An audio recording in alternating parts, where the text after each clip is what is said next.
You are listening to the Hiking Radio Network, where we talk the walk with shows by hikers about hikers for everybody.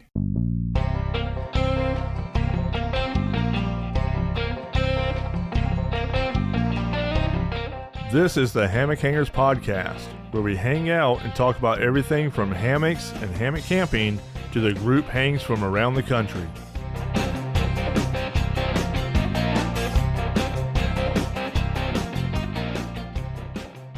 Hey everyone, welcome to the Hammock Hangers Podcast, where we unwind, relax, and delve into all things hammock related. Join us as we swing into the world of hammocks, exploring tips and tricks for setting up that perfect hang, sharing stories of outdoor adventures, and discovering the latest trends in hammock camping and relaxation.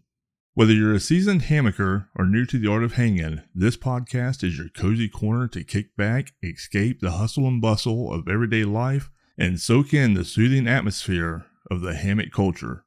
Prepare to be inspired, educated, and entertained as we embrace the hammock lifestyle together. So grab your favorite hammock, find that perfect spot to hang, and let's embark on a hammock-filled journey that will leave you feeling refreshed, rejuvenated, and ready to take on the world. This is the Hammock Hangers Podcast, where every episode is a breath of fresh air. Let's get started. Howdy, hangers. Welcome to this week's episode of the Hammock Hangers Podcast. We are super excited. We have a guest on this week that we, for some reason, have not had on before. I don't know why. We've known our guest for a little bit. He's been to HangCon before, and you guys, you may know him as probably one of the OGs in the hammock world. We have Derek Hansen with us this week. So welcome aboard, Derek. Hey guys, thank you so much. It's good to be here. Thank you for the invitation. Yeah, it's awesome. Yeah. I think we were going to get Derek on a while back, but things just didn't line up or something. Or maybe I was late, like today, and you canceled me. I mean, it's possible. Oh God, no! If that was the case, AJ would be canceled every episode. So I'm excited, not only because, well, when this podcast comes out, I will be super excited. Not actually for the podcast, but this will be released, and all three of us will be at HangCon. So if you are listening to this episode right now, hopefully you're not at HangCon, that you're enjoying the things and you can catch it after the event. But if you are, just realize that me, Paul, and Derek are having a blast right now in the woods, hopefully not freezing. We shall see how the statements that I am saying right now really ages. So it is Florida, and we got that vortex coming down. So, but the news lies to us down here most of the time anyhow. That's got to be a really good segue, though, for a question is, okay, you're coming to a new place. You're coming to Florida. You know, as we were chatting a little bit at the beginning about the misconceptions that sometimes people have coming to Florida thinking like, oh, it's going to be warm, it's going to be hot. And no, you're going to have to be expecting some low temperatures, the humidity effect. And yeah, so what would you recommend as residents that I should bring in that environment? What gear tweaks should I make? Let's chat about that. So I think we actually get this question a lot from people coming down that are coming down from other states. Like, hey, do I need to bring clothes? Like, is it going to be like hot or this? And it's like, actually, yes. During the summer, you could come down literally with nothing and probably be fine. But during our winter, which I tell people usually happens on a Tuesday or a Thursday, for the most of the country. I generally caution people to say, hey, if you have a 20-degree quilt set, I'd bring a 20-degree quilt set. You can 90% of the time, especially if you've got a quilt from a very reputable vendor, you could probably get away with a 40-degree set. However, you're probably car camping or flying on a plane anyway. An extra 20 degrees in warmth, especially with our Florida humidity that really drives that cold into your bones a lot more than some of the drier air does. I'd go with especially how easy it is to regulate the temperature of the quilts. I mean, you got a 20-degree underquilt, you get hot, you just loosen it up and vent it. You get cold, you tighten it up. Top quilt, you get hot, you throw a leg out. I mean, it's easy to regulate your temperature if you're too hot to cool off, but if you're cold, it's harder to regulate unless you have that extra gear. That's right. I think for me also, like when I'm at HangCon, I'm not going to bed till midnight or maybe like 2 a.m. until all the bacon is cooked. Yeah, all the bacon is gone. All the moonshine has been drank, at least for that night. So, and especially if it's in the colder, like in the low 40s, I think we were looking at temperatures. We're getting mid to low 40s. There's occasionally nights where at HangCon we drop into the 30s. If you're out there, you are cold by the time like, you're going to bed, and having that extra warmth helps me warm up a lot quicker, so I'm able to fall asleep if I need help falling asleep. Most of the time I don't, but just that warmth factor. I think those temperatures that we see can be taken with a grain of salt anyhow, because I mean, we are in the woods, we are near a lake. I mean, so you got factors that those temperatures that we're seeing on these weather apps aren't taken into effect, or taken into account. So, well, and you make a really good point too. So I'm coming from the American Southwest, which is very dry by comparison, and you can get away with. I mean, this is something else too, as people think about, well, what kind of insulation too, right? We have synthetic insulation, we have down insulation, or even natural fibers. Like some people will just go with like a wool blanket or something like that. The challenge that we have in this regard too is coming from a dry, warm climate to a more humid climate. I don't expect with the short amount of time that we'll be camping together, I'll need to worry too much about it. But I know that there have been some people who have asked, well, what about in really high humid and wet conditions like the American Northwest, right? Where you have a lot of humidity and a lot of rain. I know you can get a lot of rain in Florida, for example, and it's humid. So it's interesting, right? Like where you may get into conditions where the insulation can wet out.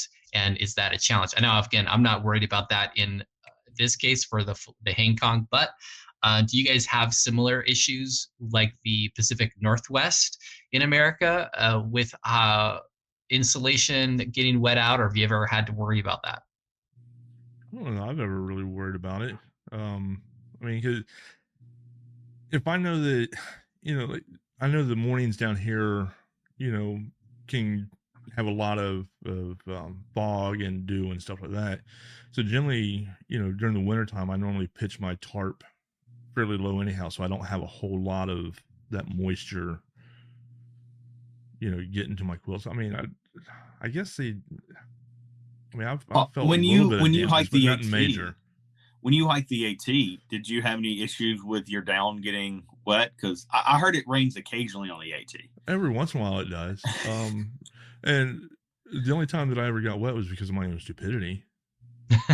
I mean, really, and not, keeping my tarp pitched too high or something like that, and then a storm come in that I wasn't, paying attention to or something.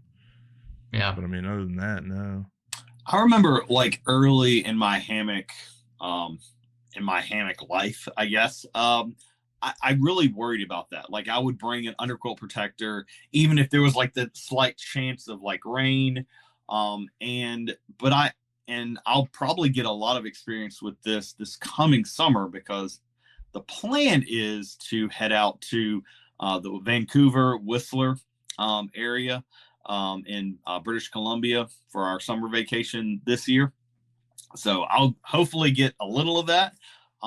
But I think there's been tremendous advances in the treatment of down that there didn't used to be, where down is starting to become, not water resistant I wouldn't go that far, but it's definitely a lot more, there isn't necessarily that it's soaking up all the moisture in the air. Right. That It's more water repellent.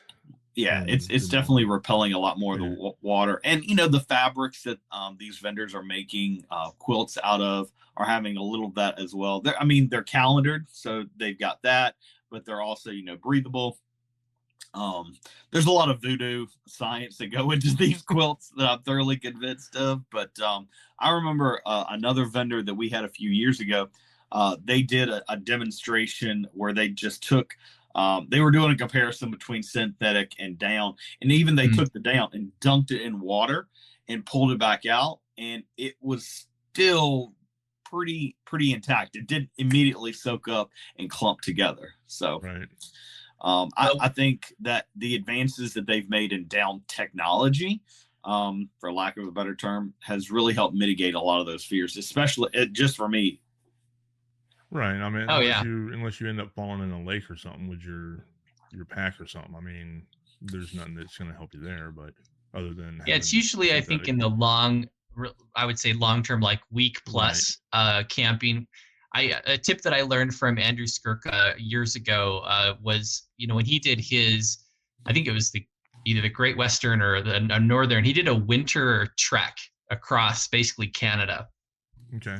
And he found that after a week, his insulation was starting to compress, like his down insulation, and he had to stop his trek and go find a commercial dryer and dry it out. And that's when he started using, which AJ, you kind of hinted at, is vapor barriers. And vapor barriers are kind of an interesting, maybe not as often used, but I found a lot of success as well trying using a vapor barrier in conjunction with my down insulation because I guess what AJ, you'd mentioned having like an outside like quilt protector. Now, typically we use that like when there's rain splash up, or that's great for wind protection, for example, or if you're getting sideways rain into a minimal tarp, for example. But the challenge too that you get with that is that, the insensible water vapor that we express, you might say, during the night, you can lose up to a cup of water. And I don't know if you've ever seen that, especially in the winter times, you can see that water as it starts to vaporize and come off your body into your insulation. And then where the dew point is based on the cold temperature outside could be somewhere inside that insulation. And that's where that insulation starts to moisten and start to slowly compress to where what was a 20-degree bag is now a 40-degree bag, right? Because it's just slowly compressed, just enough of that moisture that sops it up and sogs that insulation. But a vapor barrier close to your body, so before that the water vapor can even get out, you're stopping it right there. I found is actually pretty effective, especially in places where there's high humidity and that dew point can fall even further inside your insulation because of that change in water pressure, temperature, all those variables.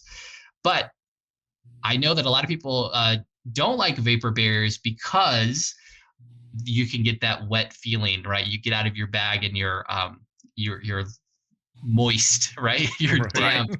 And again, I found for me the trade-off is, well, if I'm camping a long time or I guess the other thing that vapor barriers can help with is in those places that are high humidity, you can bump up that kind of, you get a temperature boost because you create this microclimate just really close to your body and it feels a lot warmer. So you can, if you have, for example, I don't know if you guys pack like, the way I pack my gear anyways, I use like a big garbage bag to put all of my dry gear in instead of like individual stuff like sacks.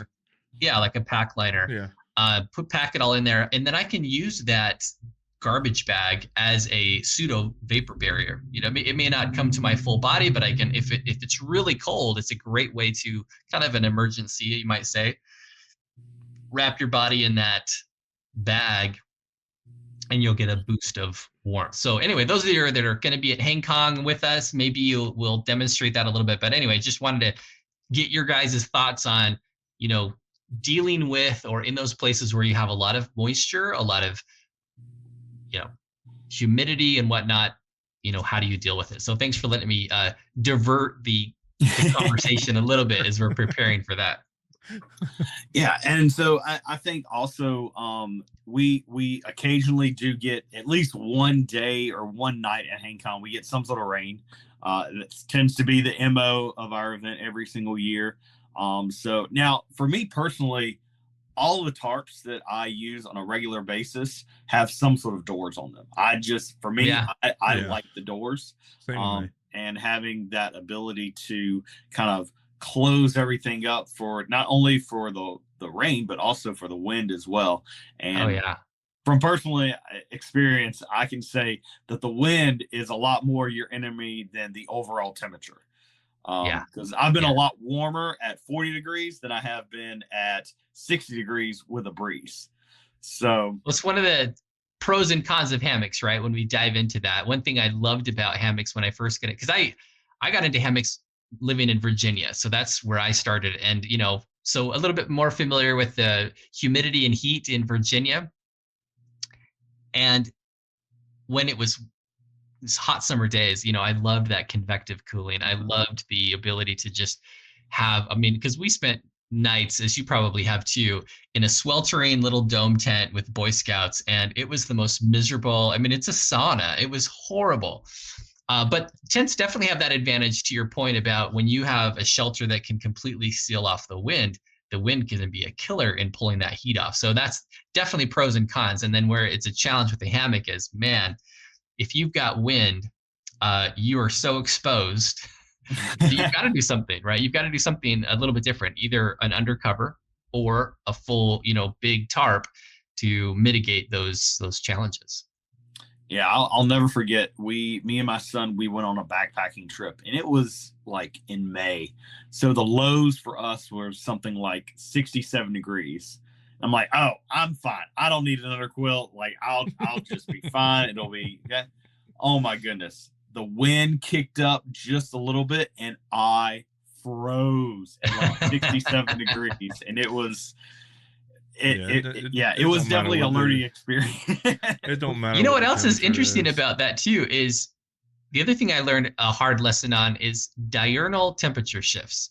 So in Virginia, for example, the difference between like low daytime temperatures and nighttime temperatures, it wasn't a huge temperature difference. Mm-hmm. So you could feel like I could sleep all night in Virginia, 70 degrees at night or whatever it was, and feel like I didn't need anything. When I moved out here to the Southwest, like Phoenix, for example, or where I'm in southern Utah, the diurnal temperature difference can be upwards to 30 to 40 degrees. So even though it's 100 degrees, let's say, during the day, if it pops down to 60s, you're feeling cold. Even though 60 degrees feels like, oh, that's super nice, right? I had to use an underquilt in Phoenix when it was 110 degrees, right, during the daytime. But by the time it was 70 degrees at night, I was shivering because it was such a difference in temperature shifts between the high time and the low tide. So it just because you assume that it's going to be a warm night, don't assume too that you can go without an underquilt. I found that I've got to have usually something underneath me, even in a really hot summer day, just even if it's a light something. To Skunkape, you had mentioned it's a lot easier to vent and cool off than it is to stay warm. So if you don't got anything, man, you could be in trouble. Right. Yeah. No, I always use something. No matter if it's middle of summer or not. I do it for a couple of reasons. One, to just keep that direct wind, from blowing into my hammock and me, feeling it, because that is like air conditioning when that wind blows directly up on you. But also, especially down here in Florida, if you don't have at least a thin underquilt or something under you, the mosquitoes will just tear your rear end up through the hammock anyhow. So, oh boy, yep. I always make sure to have something. Yeah, that's a big factor for us. Like, is the bugs, and I don't. People like, oh well, if you have a double layer hammock, it'll prevent the bugs. That is lies. That is lies. A double layer protects nothing. It's just 2 layers that those little mosquito beaks can get, because I have had my backside peppered by mosquitoes. Even in a double layer hammock. Yeah. Yep. Oh, it's very interesting. But so tell us about kind of your origin, Derek. So you said you grew up in Virginia? Well, my origin story is this kind of like superheroes having an origin story? Yeah. What is your superpower? What's my superpower? I did not grow up in Virginia, to be clear, but I did. So I actually moved out to Virginia right after college, and met my wife, and we moved out to Virginia for my first big job. So we love the East Coast, so it was an awesome experience. But that's really where I got into hammocks. So those of you that know my story, I got into Boy Scouting. I got to be a scoutmaster, and I don't know, it was the most trial by fire, because I was an Eagle Scout, and here I was now an adult scout. I don't think I did much scouting, honestly, after getting Eagle to becoming a scoutmaster. So I was remembering all that stuff. I'm like, man, so I went out and I bought a Coleman backpack, a Coleman sleeping bag, a Coleman everything, right? But I think with just like the three or four things that I had, like a sleeping bag, a pad, and my backpack, I think my pack was already 20 pounds. It was an external frame pack, like the kind that you see in the old Boy Scout handbooks, right? But I was so excited, and I had and I got a Coleman tent too, right? Like, so the tent, the sleeping bag, the pad, my pack was full. I was over 20 pounds already, and we went on a backpacking trip, and I just remember being so miserable because, first of all, the pack was so heavy. And I remember I also went to like a scout training, an outdoor leader training, and I learned like how to pack and everything. It was great, but it was still like, I don't know how I could fit everything in that stupid pack. So I went on a journey really of how do I lighten things up? So my introduction into hammocks began from a lightweight backpacking experience, because I wanted to, so Glenn Van Pesky and others that are, the big names in lightweight camping were my heroes, because I was trying to find everything I could to eliminate weight. So I went to a tarp tent. I went deep into this stuff. I was having so much fun, and I think primarily because I was getting rid of that weight on my back, right. And I had fun time. So I think my first skills that I was really getting back into was just kind of that do-it-yourself, because it was hard to find at that time. I mean, there were. I think just the beginning of the tarp tents were the first ones that were really coming out as the lightest weight, like fully enclosed, which I couldn't afford. So I started making my own gear as well, which, you're going to hint at, right? Like, oh yeah, that goes really deep into hammock camping. But all of these skills were really the beginnings of how I got into hammock camping, because I had already started doing do-it-yourself stuff, making tarps, making my own bug nets, but sleeping on the ground, right? And it was fun for a while until I'm like, man, I'm miserable. And I remembered something my dad told me, because I remember camping with my dad, and he would always bring those big old, they must have been 4-inch foam pads, to sleep on the ground. And I bought one of those, and I'm like, yeah, Dad, they're comfortable, but how do you pack those? How do you bring those on a camping trip? I mean, car camping is one thing, but I was doing backpacking. Our troop was all about backpacking. We were doing the AT. We were doing all these really cool treks and having a ball. And yeah, I was starting to get lightweight now. I had a nice internal frame backpack. I was streamlining my gear, but the comfort, right? It was still pretty miserable. And then I went on that journey of thousands of dollars probably of trying to find the right pads that were warm enough but light enough, and oh my gosh. So finally I discovered hammocks. And at the time, Hennessy was probably the first, besides Clark had some, but they were really heavy, honestly. Like the Clark jungle hammocks were heavy. Hennessy seemed to have the best one. So I was trying to find that. That's really the first camping hammock I got, was the Hennessy Explorer, I think is what the brand name was at the time, and set up in my backyard. I remember having that. I don't know if you guys had a similar experience, right? Where it was a very religious experience. Because I slept the entire night. Exactly what you're talking about. I slept the entire night on my back, which I never do, right? I'm a tosser. Right. I sleep on my shoulders, like everything. And it's like a rotisserie chicken, but by the time you're done in the morning, right? Yeah. But I slept so soundly. I was amazed. And that converted me, right? That was my conversion story, was Hennessy. I still wanted to get lighter, right? I figured I could go lighter. And this is where everyone well, not everyone, but the early ones of us go to like hammock forums, right? Once we found the hammock, we're like, and how do I make this work, right? But back then, like, there were no underquilts. Like, this was before, I think Jacks Are Better was the first one that really started to develop underquilts. But back then, and I don't feel like this is that many years ago, right? We were arguing about what was better, R value wise: a sheet of cardboard, Reflectix bubble wrap, or a blue closed cell foam pad, right? And the argument was, how do we get the right amount of comfort, or not comfort so much, but there is a comfort difference between a piece of cardboard and a Reflectix. But then it's just interesting what we were trying to figure out back then to stay warm. Mm-hmm. Jacks Are Better comes out with underquilts. I mean, we had the Peapod. I think Peapod was really, I think everybody figures this out the first time, is like they try to just throw their hammock inside of a sleeping bag, right? Mm-hmm. The trouble is you really make it difficult to lay diagonally. You're basically laying in line. And I think I tried that as well, right? It was an interesting experiment. It worked. You were warm, but you lost some of the comfort that a hammock provided. And that's where I think underquilts started to become a little bit more like, hey, let's give this a try.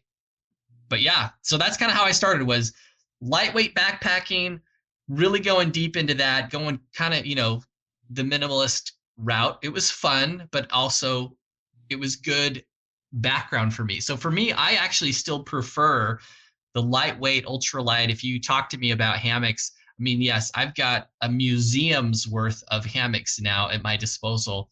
And while I could pick and choose almost anything that I've ever seen in the market, I tend to pick those simple, lightweight, because that's my preference. That's just what my bias is. It's like, I just prefer simple stuff.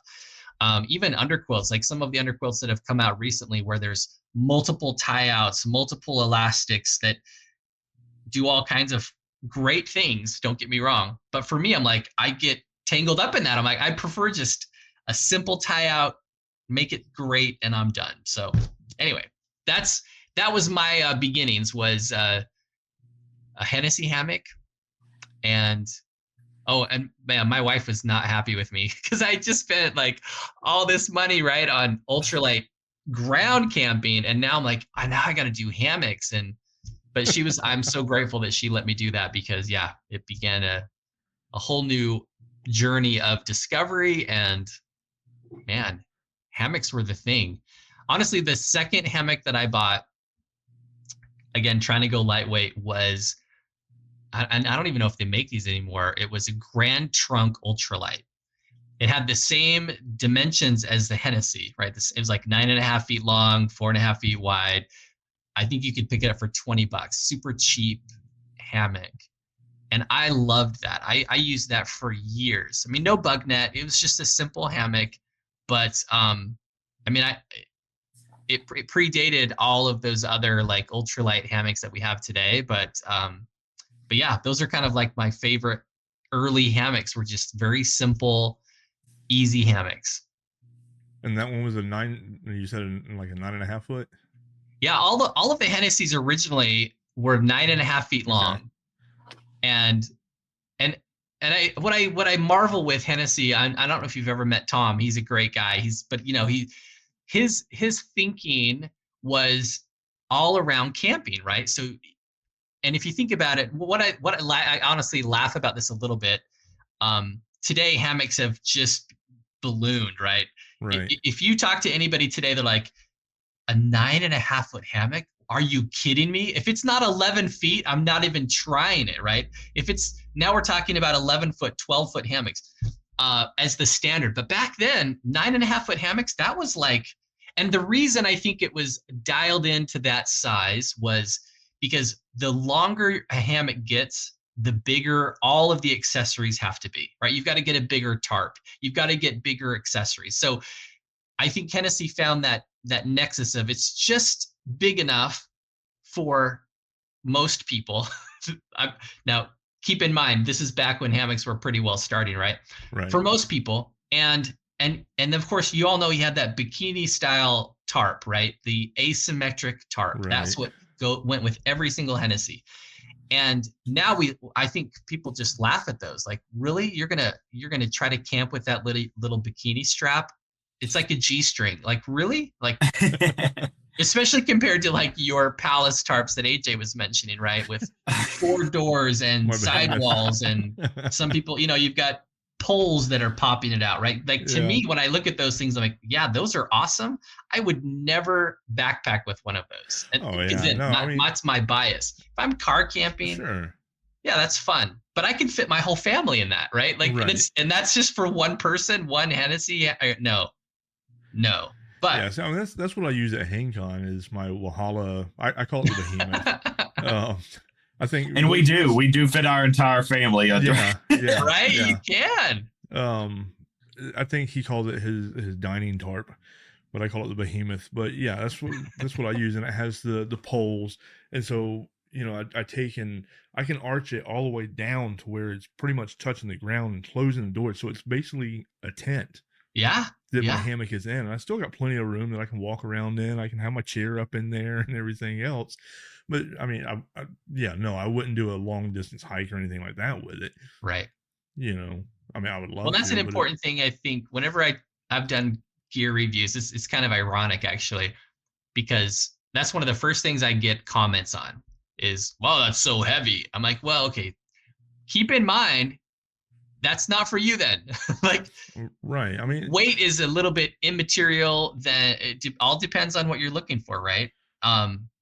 So yeah, I'm not poo-pooing or making. Yeah. I think these big tarps absolutely have their purpose. Like my wife, if we go camping, she prefers having that sense of privacy, which is great. Yep. You can change your clothes, you can get ready, and you have that just like you have in a tent. Although the nice thing about the nice big tarps, right? You can stand up in them, which you probably could do if you bring one of those big family tents, right? That are like, but anyway, I digress. Well, I mean, like I won't have it this year, but for 2026 HangCon, because my wife is wanting to start, going, camping and get into the hammock stuff with me and all that stuff. So we have more time to spend together and everything. But I also know she don't like the cold, her being female, she likes to have a little more privacy. And so I understand all that.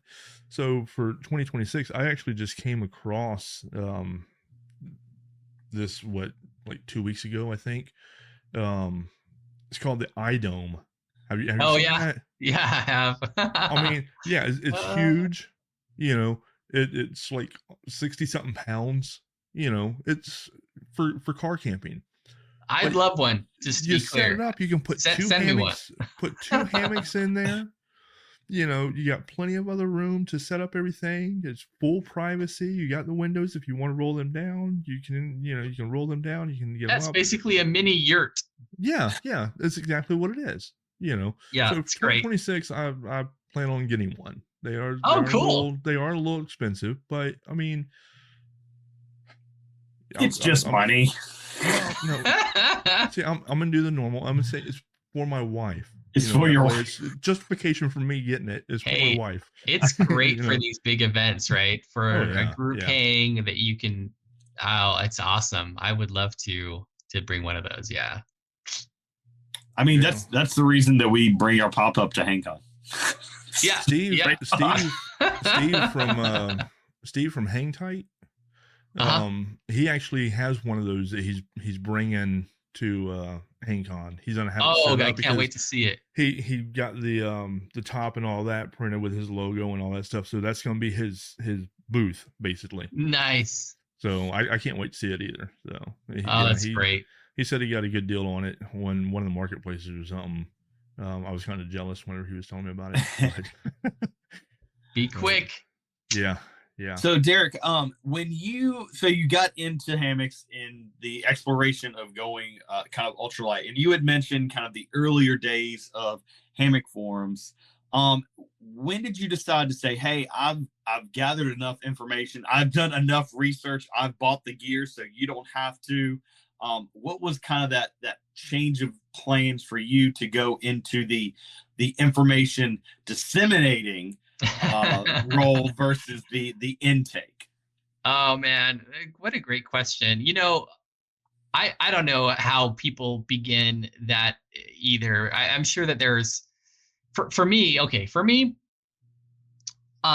one of my talents is illustration. I'm trained as a graphic designer, and one of the things that I had to do even for myself was kind of draw these concepts. And in hammock forums, you can go back into the Wayback Archive, I'm sure, and find dozens and dozens of my illustrations. So anytime there was a concept that people were chatting about, I often would draw something up, and it was super helpful. Even like my probably the very first one was just the hammock basics, right? Where you can see a very basic illustration of how to hang a hammock, the angles, hang heights, all of those just basic things became staples in the forums.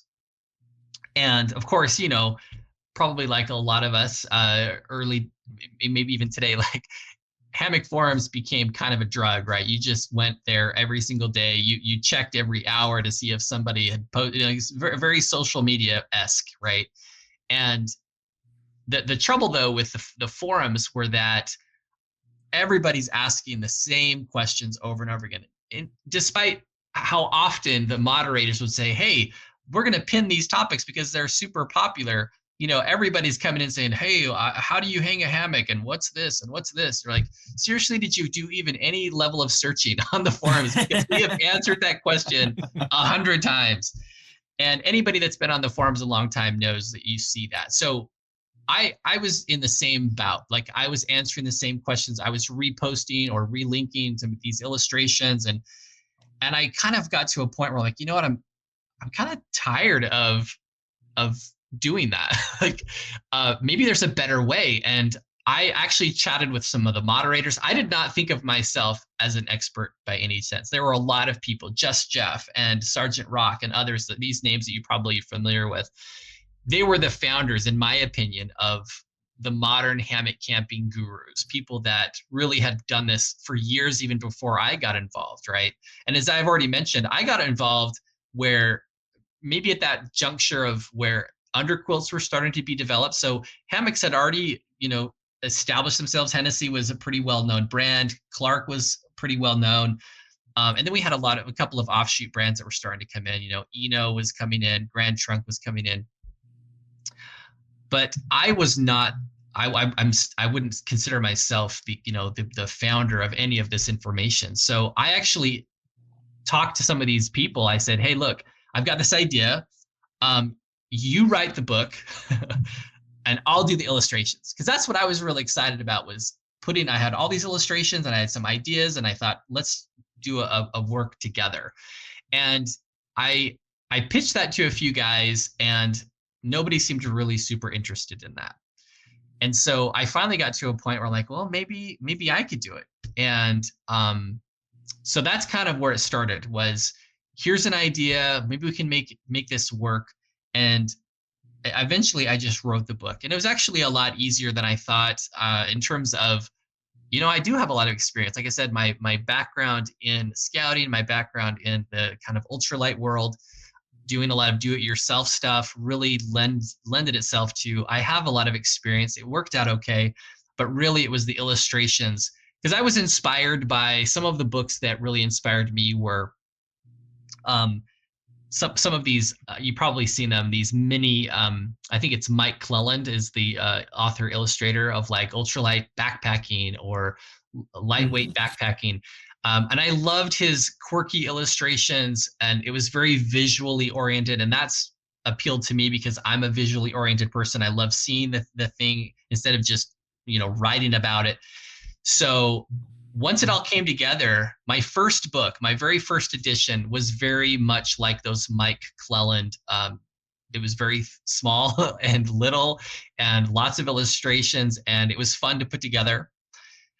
And I think it was pretty well received. The book went, I self-published it because that, again, was the easiest way for me to get it out there into the world. It did really well. So did I think of myself as an expert? Not necessarily.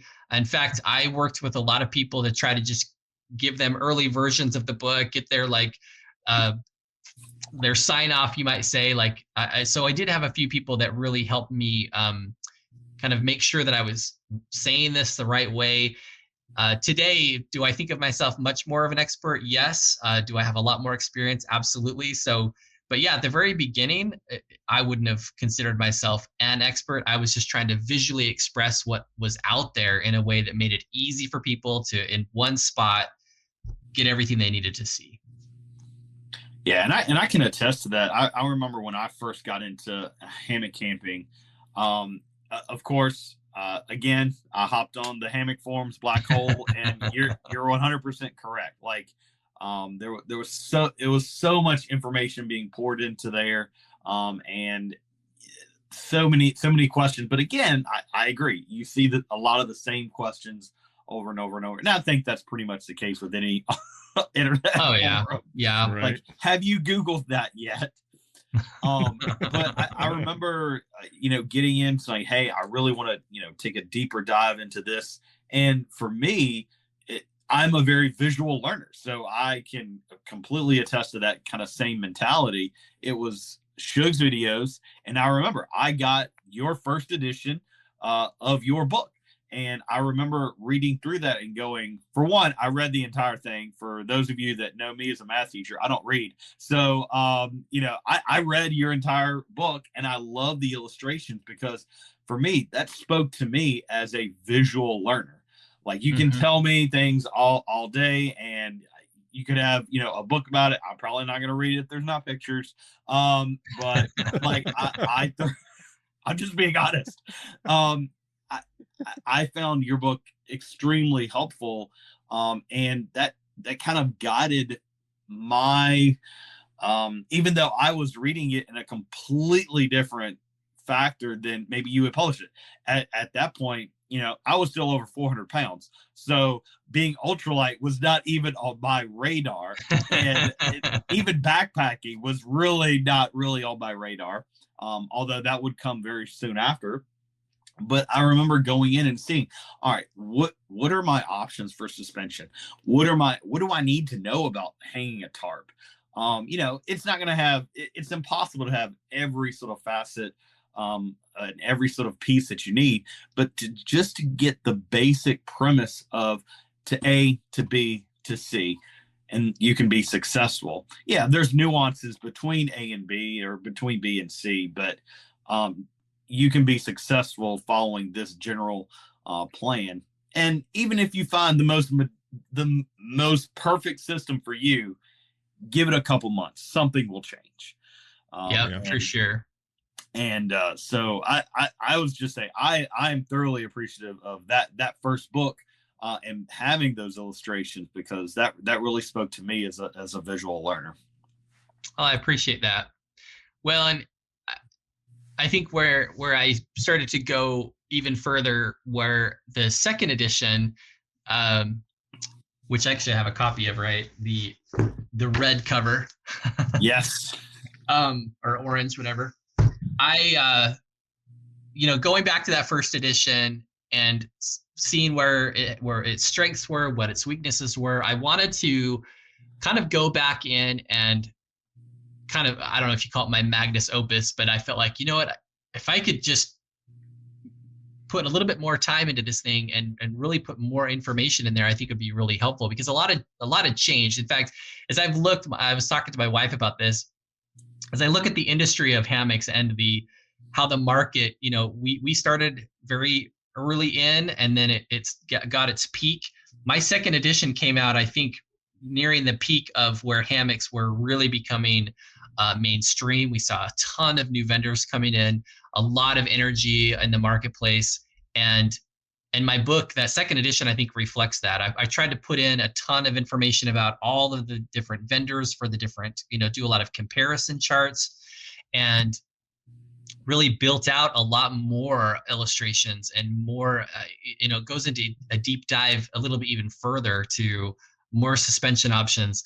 As I looked back on that, when I did my third edition, I could see where the market now has started to decline, right? We peaked. Now we're into this settling phase, I think, with hammocks, where we have, well, you've seen it too. Some of our cottage vendors have grown big enough that they've actually done a lot of acquisitions. There's some of our smaller vendors that have gone away. They've, and because as soon as a market gets saturated, which is, if you go on Amazon today and search for hammocks or hammock camping, you can see the saturation, right? We've got so many clone hammocks out there of almost all of the cottage vendors. You can buy a cheap hammock from pretty much 1,000 different copycat vendors, right? So the market is absolutely just saturated now with hammocks. And settling now into my third edition has really brought all of that back into okay, what's lasted? What are the kind of tried and true things that have really stood the test of time? And make that a little bit more concise book for my third edition. So it's just interesting to see how the market has grown, has it peaked, and now it's kind of coming into its, I don't want to say decline in a negative sense. I think hammocks are going to continue, but it's in that more stable phase, right? Where we're seeing the market stabilizing, those people that are really in it for the long haul and have established themselves are going to continue. So, yeah, I would have to agree with that. I think the one area within our community, I think right now, that is seeing probably the most drastic innovation is hammock stands. I think, the things that Yobo is doing, I think, the Tensa stand was this big thing when it first came out, and they're still tweaking not only their Tensa 4, but also their Tensa Solo, looking at, again, how can I make this as light as we possibly can?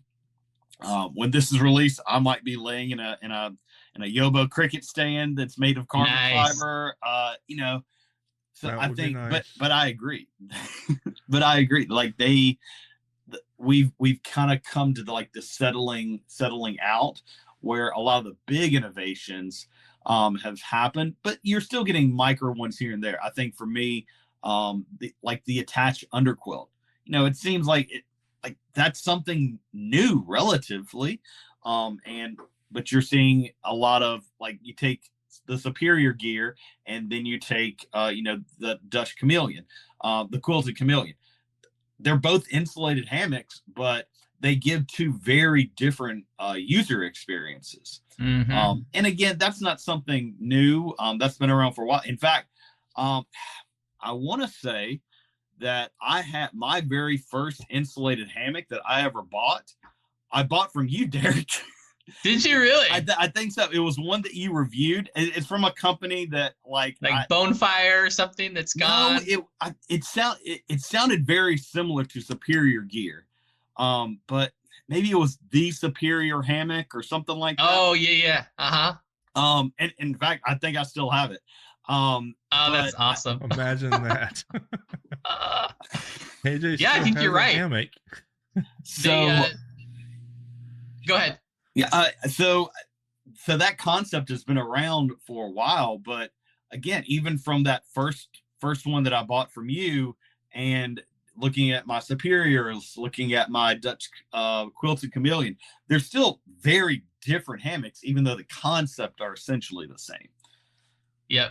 Well, and I think this is what's interesting too about when you think about hammock innovations for the future. I agree with you 100% about hammock stands. I think as the market has matured, we have seen and gone the gamut of, national, state parks that have put exclusions on hammock camping.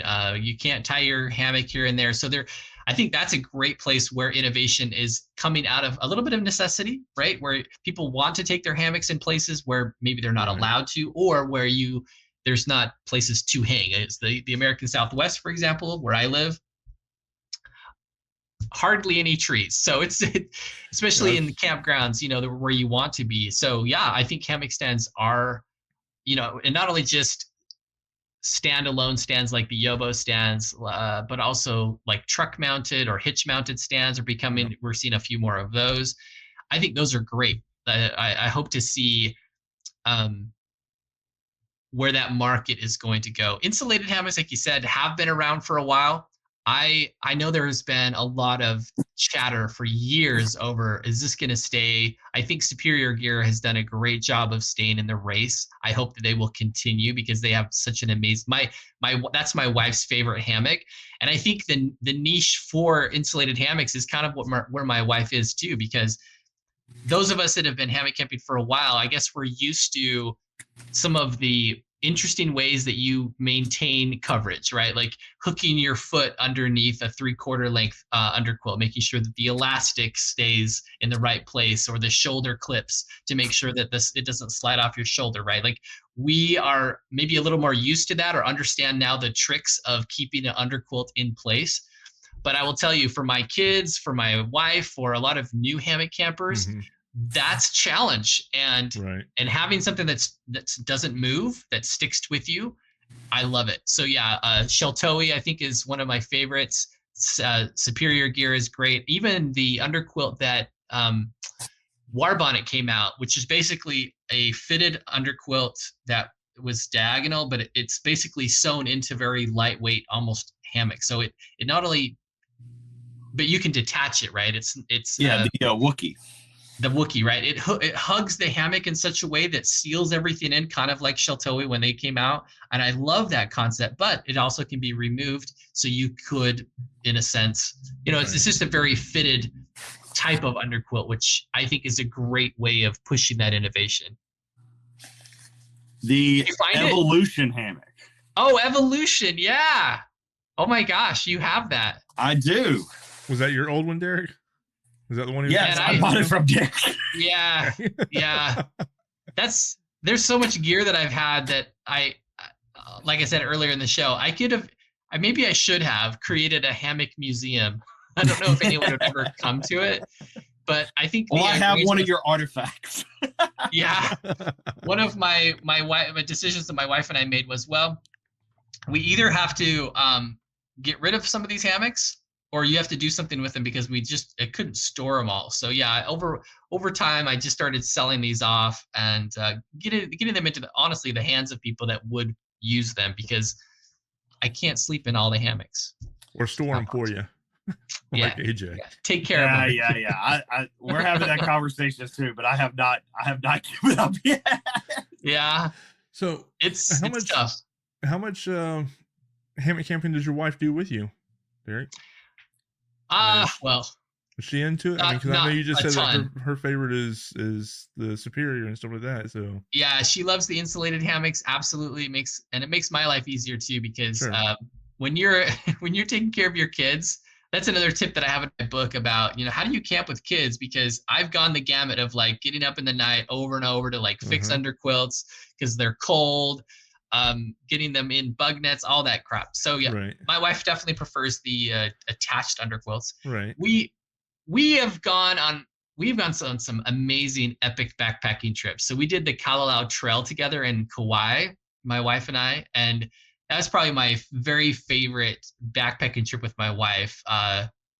Just not only the trail itself, but the fact that we could hammock camp in places where you couldn't put tents. I don't know if I shared this story with you, but it was so awesome. We got to this beach. My wife and I were up a little bit into some hala trees. There was a lot of just big rocks everywhere. You couldn't really sleep there, but it was perfect for hammock camping. And then another couple came in, and they did the same thing we did. You looked for a place to camp, but the only place they could camp was on the beach. So they set up their tent, and sometime in the night, we heard some screaming because the tide came in and just soaked them, right? And anyway, they were fine. It was, it's a slow tide, but Right. they had to move their camp. They didn't get much sleep. And my wife and I were, it's probably bad of me to laugh a little bit, but it was like so cozy up in these little rocks, protected in the trees. And we had this beautiful view and didn't have to worry about getting soaked by the tide. But yeah, so we've been on a couple of fun trips together. And anytime we go on a family camping trip, like we did this one, in fact, this is an illustration that you'll see in my book when I talk about places to hang a hammock when there aren't trees. So we went to Goblin Valley, and Goblin Valley is a beautiful spot in the Southwest, but there are absolutely no trees. But they have little pavilions at every little camping spot. And in that pavilion, we were able to hang 5 hammocks. Oh, wow. And so all of my family, we're all like nestled in here, but it's perfect, right? It was perfect. So even in places where there may not be trees, if you do your research, sometimes you'll find there are opportunities, which we found there in Goblin Valley. And yeah, sleeping in hammocks as a family was just super fun and great because it's so hot. The hammocks just made it so perfect because of that convective cooling. Gotcha. Yeah, we're starting to do a lot more hammock only camping. And that's kind of been a big evolution for our family too. My kids were pretty early adopters of, hey, we love doing this hammock thing, which I think I kind of accredit to my kids loving camping as much as they do. And in all honesty, kind of invigorated my love for camping as well. Like yourself, I was an Eagle Scout. I did a lot of camping growing up. Just like we do now, most of our vacations over the summer, we weren't rich, so we weren't staying in a hotel or whatever. So right. For us to be able to do these trips, we camped even as kids. And so when I got into hammock camping, it was something new. It was something exciting. And my kids really fell in love with it too. It was something their other friends weren't doing. My son did Cub Scouts for a while, and we were the only ones in hammocks. And, everybody would come over like, ooh, what do you got there? Like, oh, how did you sleep last night? Oh, well, I'm stiff. Like, oh, I slept great.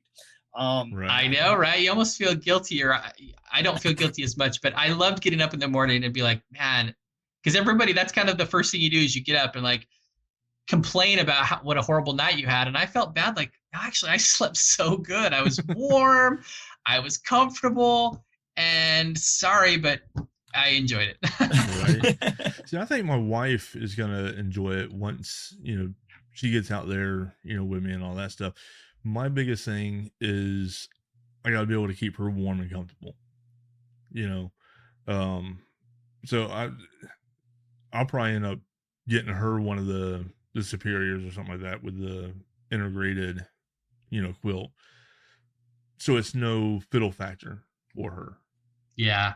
Yeah, that's a good one. So. Yeah, I think, well, like this coming summer, we're looking at flying instead of driving out. So we won't have our camper, and what other options do we have? And like, hey, we've done it in Shenandoah for a few days, so let's just expand this a little bit more as we go along. And so we're going to do British Columbia all in hammocks. Oh, nice. Cool. And I think, and this is something that I don't necessarily understand about essentially the western half of the United States. Why like hammock camping and just camping culture out there is not as big as it is on the East Coast, because gosh, there's some beautiful parts of the United States out that way. And yeah, the trees might be a little bit bigger, or in some cases a lot bigger. But and there's some places there may not be as many, but with the advances in hammock stands, it really makes those opportunities a lot more available to people. Right. Do you see it growing more out that way because of the stands? Oh, in the West? Absolutely. Yeah. I think AJ's spot on. Like I said earlier too, as hammocks have become a little bit more mainstream. So I did a backpacking trip with Arrowhead Equipment. Mm-hmm. We went down into the Grand Canyon, and you might not think either like the Grand Canyon is a great place, but we were able to hang fine.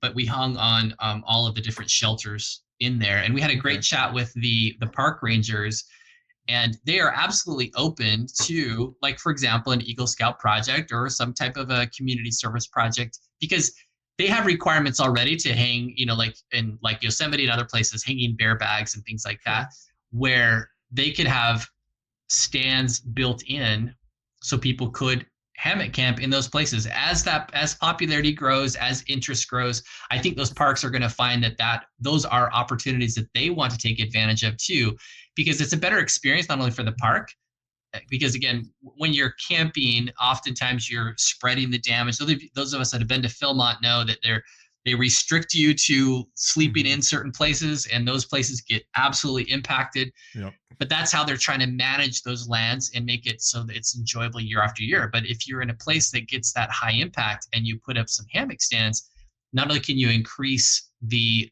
enjoyment of the campers, as AJ had mentioned, but also give opportunities for the reclamation of that land in a way that can be more long lasting. Right. Along that same kind of thought line, I know a lot of people and a lot of, I know state parks in Colorado, they won't let you hang from trees. And so you get the environmental impact of, for lack of a better term, people that just don't know not hanging correctly and impacting the trees. But do you see with a lot more hammocks that has a lot less impact to the overall land than that use of the land being used for tents, and that erosion that happens and that weathering that happens? The tents are ground dwellers, ground shelters being more detrimental in the bigger scheme of things. Yeah, I think one of the changes that I've seen in the last few years too is, I've had a partnership with the Leave No Trace Center. When I first did my book, I was a Leave No Trace certified trainer. And when I first did my first edition, they didn't have any recommendations for hammocks at all. So I created those. I put them in my book. Now, Leave No Trace has multiple resources for hammock camping on their official website. So you can start to see that transition, right? As there's become more and more interest in it, you can see where that impact, they actually have great recommendations for how to hang in a way that minimizes the impact. But to your point, if done correctly, hammocks can have less impact on an environment than tents in lots of different ways. And if you do it correctly, even the trees are going to be fine. Right. Absolutely, there are some trees that are more sensitive than others, and you're going to have to do a little research depending on where you're going. But overall, I think, and even with hammock stands or in places where there are, let's say, permanent shelters or permanent hammock stands in some places, I'm all for that. Like, I don't have to hang off trees to enjoy my hammock. And in places like the Grand Canyon, where they could create stands in those places, oh my gosh, be so perfect. Another question that I have along those same veins, and I could probably do a whole episode on this. How do you think hammock camping could improve the overall experience for just in scouting? I know that in the scouting world, the use of hammocks have kind of had an ebb and flow with the scouting organizations. What are you seeing now compared to, let's say, 5 years ago? Yeah, it's really interesting. A lot has changed, as you know, in scouting. A couple of years ago, I did an article for Scouting Magazine. We talked about hammocks in a scouting environment. And, back then, several years ago, one of the arguments has often been about balancing privacy with patrol unity. When I was a scout, it was a big deal to make sure that, you had the buddy teams and scouts kind of tented together. They built their shelters together. They did all of that together. Anymore today, there's a lot more, especially with parents becoming more involved as well, which I think these are all good things. But with abuse and challenges in the scouting industry, the ability to have a private shelter and have scouts in their own space is more preferred. So I think one of the changes that we're seeing, and now even with girls being involved in scouting now is open up to all genders. I think privacy and I guess what I'm trying to say is, several years ago, there was more people were arguing about the patrol unity than they were about the privacy piece. I think now privacy, I think, trumps, and in some cases, the patrol unity. Now, in my book and in my arguments, when I talk about that, I actually don't think that the patrol unity is a problem, because for me, whenever we've done hammocks with large groups of scouts, for example, they love to hang together, right? And so I have not seen any argument that says that you lose any kind of patrol unity. If anything, we had more patrol unity. So something that AJ, I think, hit on really well is hammocks breathed new life into all of the patrols, all of the scout units that I've ever been in. It breathed new life because it was exciting, it was adventurous, and they could do so much more. And so hanging in the, like, if you can get the trees just right, and the scouts love to find those things. They love to find the spot where you got a nice triangle of trees. The scouts could all hang together. They could share some tarps. Now, of course, for me, in a safety environment, I did not allow the scouts to hang any more than two, like a top bunk and bottom bunk sort of thing.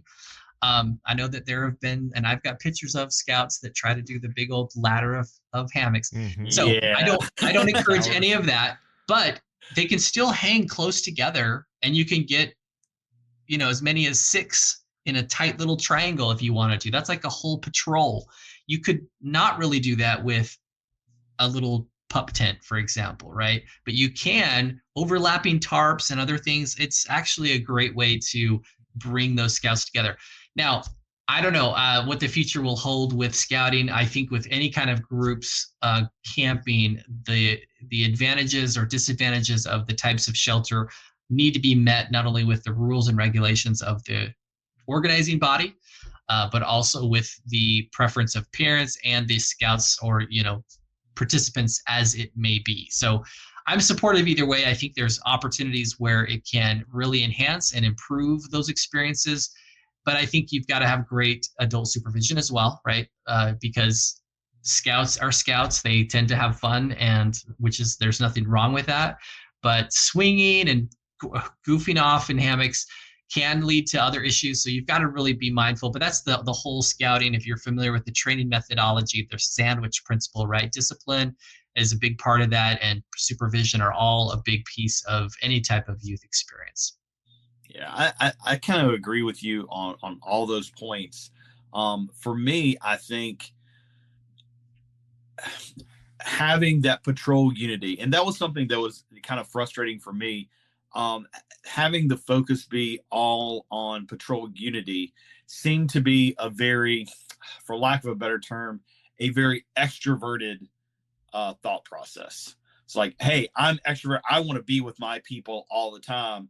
Whereas, when I'm an outgoing introvert. So I remember, like we were in all these tents, but like I was in a tent with 2 other boys, and they were very close. And just that personal, like, hey, you all stay over there, or some people may have different hygiene qualities than other hygiene than mine, or so it that made just uncomfortable situations, growing up.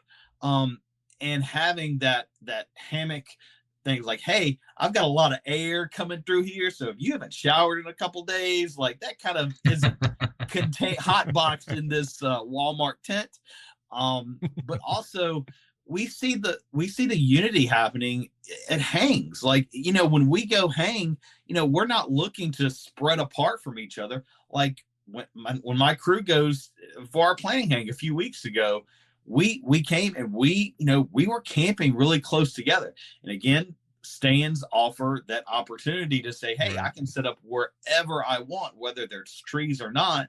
And we're still hanging close together. We're still getting that community. We're still cooking together. We're still gathering around the same campfire. If I want to go off into some other place, I can. But I think by default, you're still with your tribe, kind of thing. Right. Well, I think the only places, in my opinion, where that type of, militaristic uniformity are even remotely necessary are in those jamboree type experiences, where really for logistical purposes, having everybody, set up their tents or places in this very grid system, right? They've got a big field and everybody's got to camp there. Outside of that, it doesn't make much sense to me why you would try to, and again, I've been in troops where you've had, your quartermaster prescribes everybody has to have the same tent or the same shelter because that's how we're going to train everybody. That's how we're going to teach everything. And yeah, there are efficiencies there, but you're also missing out on opportunities to train and learn a lot of other things, right? I can teach a scout how to pitch a tarp. I'm going to get the same knots, the same experience, whether it's a tarp over a hammock or whether it is a rain fly on a pup tent. We made those decisions as this leadership team to, for example, cutting off all of the little dangle hardware devices so that you had to learn the knots.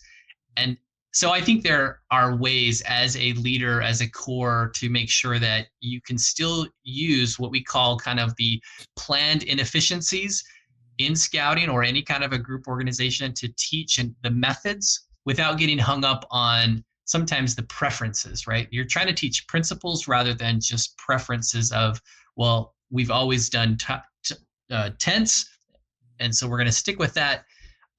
It's really missing out on opportunities to teach and train in lots of other ways. So anyway, there's my 2 cents. I just think of so many times that I can think of some of the most miserable camping experiences that I had in scouts and just think, if I had only had a hammock, I wouldn't be Right. laying in this pool of rainwater that is gathered in by $30 tent. Right? Yeah. No, it's good. But I think also, hope maybe you agree with this or not, but if anybody from the scouting organization is listening, if there can be a basketry merit badge with only 2 requirements, there totally should be a hammock camping merit badge. Yeah, I'm sure they're discussing these things, right?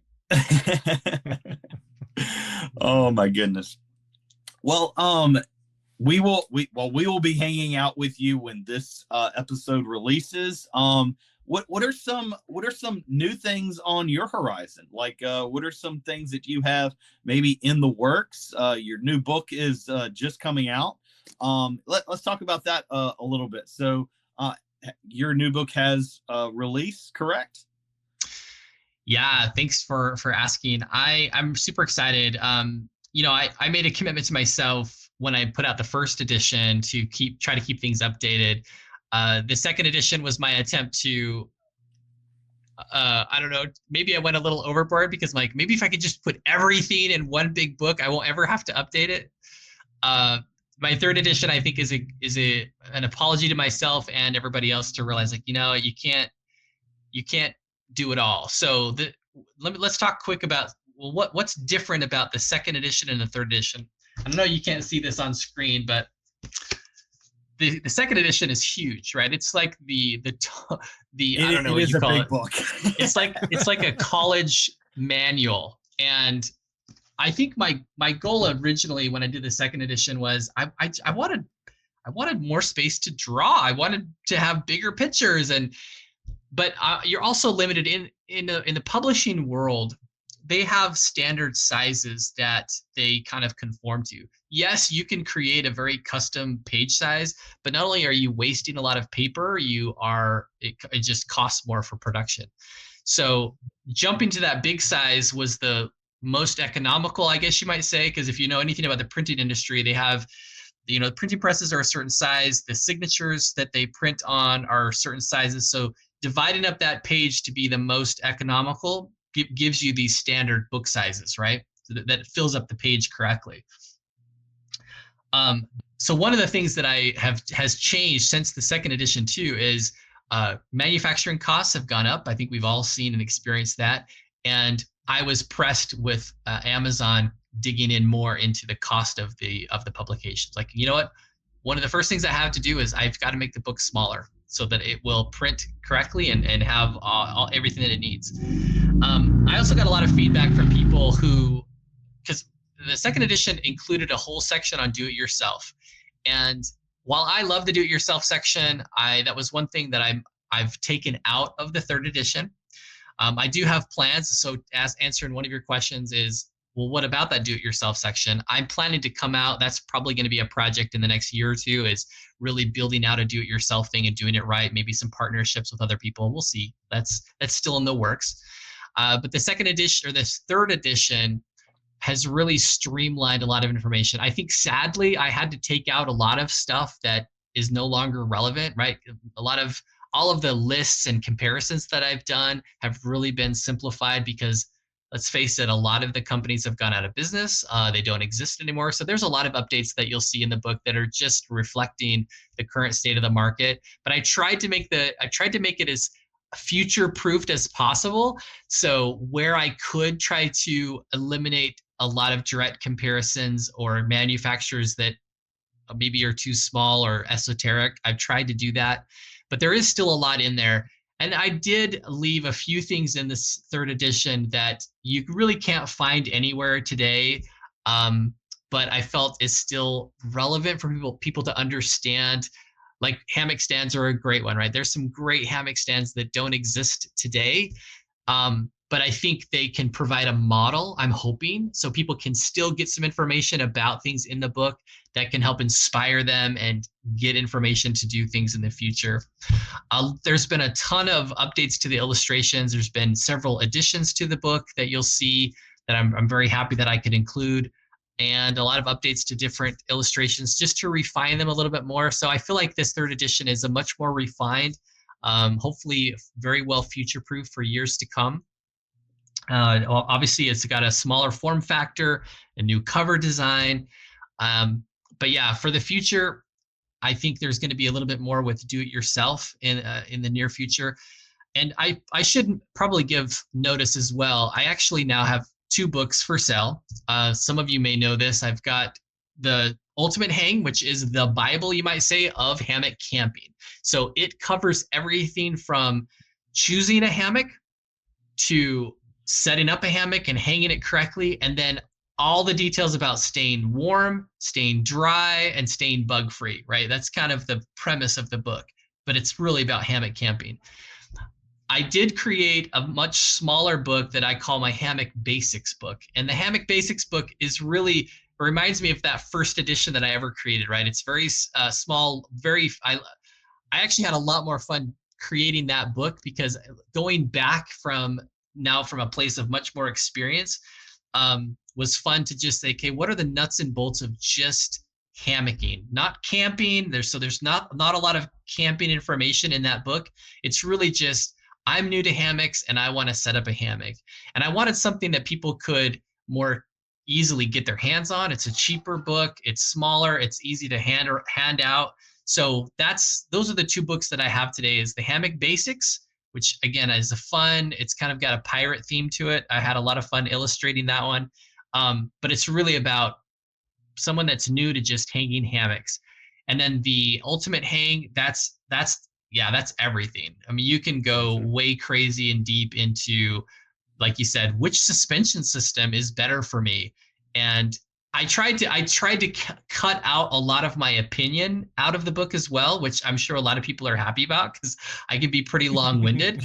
So I edited so much out of the book that really just gets down to the nuts and bolts. It's still a big book because there's a ton of information in there, but I'm hoping it really helps people to make decisions for themselves. I try not to give a lot of my opinions anymore. It's more about, here's what's out there. Here's some pros and cons. Now go out and try it. And whatever you like, that is your ultimate hang, and stick with it, right? For me, it's lightweight. For me, it's ultralight. Great. For you, maybe it's something else. Maybe it's the modular hammocks from everywhere else, right? Just have fun with it. And whatever makes the best sense for you, that works for you, that's your ultimate hang. And that's what I hope is the takeaway with that book, is that people can find something that works for them, and that they've been able to make really good decisions and understand the principles behind hammocking and not get so stuck on specifics. So, for example, we all talk about 30-degree hang angle, for example. Right. I think that's a great premise. It's a great starting point, but don't get hung up on that, right? Like if you hang a hammock that's 20 degrees and it is comfortable for you, beautiful. Because the honest truth is, the more I've hung hammocks, I have found that the 30-degree hang angle, for example, is just a starting point. Right. And as the hammock changes, like you've got a long hammock with a big sag, you can hang that at 45 degrees. And guess what? We have hammocks like that. They're called 90-degree hammocks. You can actually lay transverse to that hammock and you can lay flat. But you have to hang the hammock at a much steeper hang angle to do that. So 30 degrees is just a starting point. And those that really get into hammock camping understand that variability. And that's what I hope that my book, The Ultimate Hang, brings to people is, I now have all the principles. Now I'm going to go out and practice it. And once you practice it, you'll find your ultimate hang. Yeah, that's the biggest thing, is just getting out there and doing it over and over, and making the little tweaks and stuff to get it the way you want it. Yep. So where can people find this book at? So The Ultimate Hang is available on Amazon.com. I've got both a print paperback version and Kindle version. The new Kindle versions actually are pretty robust. I'm very happy about the way that has come out. And then the print book should be also available for expanded distribution, which means you should be able to find it at local libraries and some other retailers. I know that there's a lot of our cottage vendors, for example, that have The Ultimate Hang that you can buy from, a lot of different cottage vendors, actually. So those are the two primary places, are hammock camping specific companies like Hammock Gear. You can find that, or Amazon. Those are the two primary places. Okay. And then you are going to hopefully have some at HangCon this year. Yes. Hopefully by the time you're listening to this, the books have arrived. If not, I'll figure out something else. I'll sign a piece of paper. So we're dependent on the mailing system at this point. Yes. Distribution and shipping. Yeah. That's my big supply chain, right? That's the challenge of today. Now, if people buy them at HangCon, you can even put your signature in for. That was the goal, right? That was the goal. We could be in person. We could sign a few books. We could have some laughs. And if the books don't arrive, I'm gonna. This is my probably second plan would be, because I am gonna sell them at a discount at HangCon, so that'll be cheaper to buy them in person. But if the books don't arrive, I will just take all the money and run. No, I will. I will be happy to ship them directly from my house. I'll just go home and so people can buy them. I'll take that and then I'll sign them and ship them to them. So I can definitely do that. And if you have any former editions that you would like Derek to sign, you can also bring them to HangCon and get your books autographed. Yes, if you've already purchased the book, any of the editions, if you happen to have all 3 editions, maybe I will take a photo with you. We'll be friends for life. So, but yeah, huge thank you to all of the supporters over the years. I know that this wouldn't be possible without people like you. With people, the hammock community has been so very generous to me. I really appreciate it. So thank you for your support, and I hope you guys enjoy The Ultimate Hang.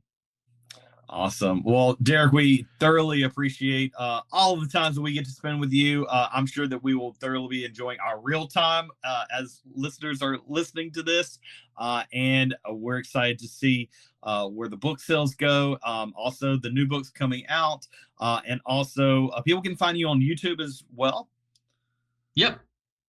So, YouTube, and I've got more videos coming out. We're going to be doing basically a series on kind of hammock education. So hopefully those will be around for a while and just be kind of agnostic of hammock brands. I don't really do gear reviews much anymore, but I will do some more education videos in the future. Awesome. Good deal. Good deal. Well, everybody, that wraps us up for this week of the Hammock Hangers podcast. I hope you've enjoyed our chat today with Derek, and definitely go and check out his book. And the old versions are really great reads as well, and pick up a new copy of his book, hopefully at HangCon. If not, you can find them on Amazon or your local bookstore or some of our hammock vendors on their website as well. Well, everybody, until next time, happy hanging, everybody. As we gently sway out of another hammock-filled episode, we want to thank you, our wonderful listeners, for hanging out with us on the Hammock Hangers podcast. We hope that you have found relaxation, inspiration, and a renewed sense of connection to nature through our discussions. Remember to keep that hammock spirit alive in your daily life, whether it's by taking a few moments to unwind in your own backyard oasis or by planning your next hammock adventure in the great outdoors. Embracing the tranquility, embracing the simplicity, and never forget the joy that comes from simply hanging around. Before we part ways, don't forget to like, share, and subscribe to stay up to date with all things hammock related. You can find us on Facebook, Instagram, and YouTube. Just search for the Hammock Hangers Podcast. Your support means the world to us, and we can't wait to hang with you again on our next episode. Until then, stay relaxed, stay adventurous, and keep on hanging those hammocks high. From all of us here at the Hammock Hangers Podcast, we wish you peaceful hangs and endless relaxation. Thank you for tuning in. Happy hanging, everyone.